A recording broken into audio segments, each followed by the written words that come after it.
जय हिंद। आप सभी का स्वागत है साधारण ब्याज अर्थात सिंपल इंटरेस्ट के पार्ट नंबर 6 में। पिछली 5 वीडियो में जो हम लोगों ने बेसिक से लेकर के सिंपल इंटरेस्ट के जितने भी टाइप के जो है प्रश्न बनते हैं सभी के बारे में हम लोगों ने देख लिया है, मतलब इसके सिलेबस को लगभग कंप्लीट कर लिया है। आज की वीडियो हम लोग रेलवे में जो आए प्रीवियस ईयर क्वेश्चन है साधारण ब्याज के उनको हम लोग डिस्कस करने वाले हैं और उनको 60 मेथड से हल करने वाले हैं। तो चलिए स्टार्ट करते हैं। पहला प्रश्न है, कह रहा 8% वार्षिक साधारण ब्याज की दर से कौन सा धन 4 वर्ष में 6600 हो जाएगा।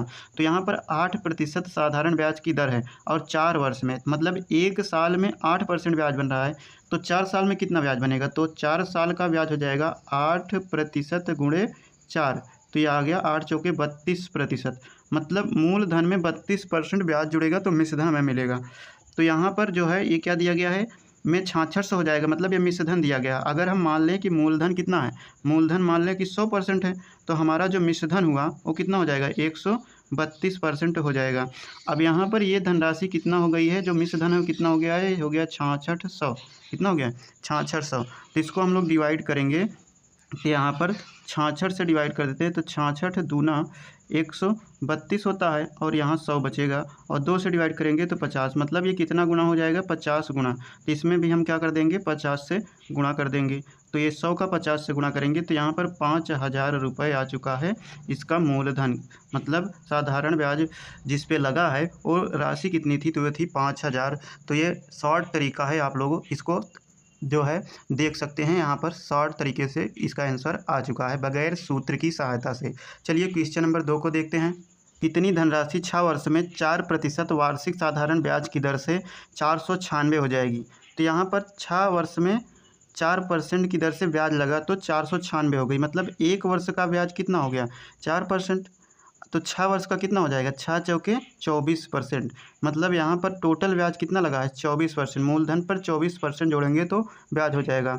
अगर हम मान लें मूलधन 100% होगा तो यहाँ पर मिश्रधन कितना आएगा, वो हो जाएगा 124%।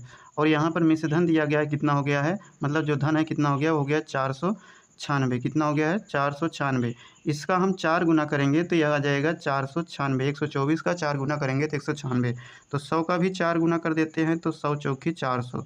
तो यहाँ पर जो धन है वो कितना है, वो 400 होगा। इसका करेक्ट आंसर यहाँ पर आ चुका है। यह है शॉर्ट मेथड या कहें ट्रिक मेथड है, जिसमें हमें सूत्र की ज़रूरत नहीं पड़ने वाली है। चलिए नेक्स्ट क्वेश्चन को देखते हैं। देखिए यहाँ पर प्रश्न बहुत ही बड़ा है लेकिन इसका आंसर बहुत या कहें सोल्यूशन बहुत ही छोटा होने वाला है। कह रहा है 2665 की धनराशि को 2 भागों में उधार इस प्रकार दिया गया कि प्रथम भाग पर 3% की दर से 8 वर्ष में अर्जित ब्याज द्वितीय भाग पर 5% प्रतिवर्ष की दर से 3 वर्ष में अर्जित ब्याज के बराबर है। तो द्वितीय भाग की धनराशि ज्ञात करना है।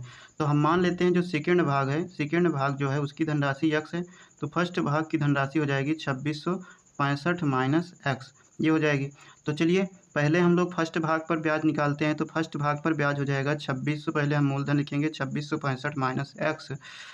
अब इस पे फर्स्ट भाग पर कितना लग रहा है, तो 3% की दर से, कितना 3% की दर से ब्याज लग रहा है, कितने वर्ष में 8 वर्ष में, तो बटे में 100 आ जाएगा बराबर। सेकंड भाग क्या है हमारा x है, मूलधन कितने परसेंट की दर से, तो 5% की दर से इस पर ब्याज जुड़ रहा है, कितने वर्ष का ब्याज है, तो 3 वर्ष का ब्याज है, बटे में हो जाएगा इसमें भी 100। 100 से 100 कट जाएगा और 3 से 3 कैंसिल हो जाएगा, ये हो जाएगा 5x, इसमें 8 का अंदर गुणा कर देंगे तो ये हो जाएगा 2665 गुणे में 8 और 5 से x में 8 से x में गुणा करेंगे तो माइनस 8x बराबर इधर आ जाएगा 5x। इसको उधर ले जाएंगे तो हो जाएगा 13, तो 2665 और ये हमारा है गुणे में 8 माइनस, मतलब उधर चला जाएगा तो 8 5 13x हो जाएगा। यहाँ पर आ चुका है 13x। अब इसको देखिए 13x बराबर आ चुका है कितना 2665 गुणा में 8, ये है। अब x बराबर निकालेंगे तो 13 से डिवाइड हो जाएगा, 13 दूना 26 और 0 लगाएंगे 13 25 65, यहाँ पर 5 आ चुका है। तो 5 8 से गुणा करेंगे 8 पंजे 40 का 0 हासिल 4, 8 0 0 4 आ जाएगा, 8 दूना 16। तो जो मूलधन आ गया, मतलब जो सेकेंड भाग आ गया वो कितना आ गया, सेकेंड भाग जो आ गया 1640 रुपये यहाँ पर आ चुका है। तो इसका करेक्ट आंसर हो जाएगा 1640 रुपये।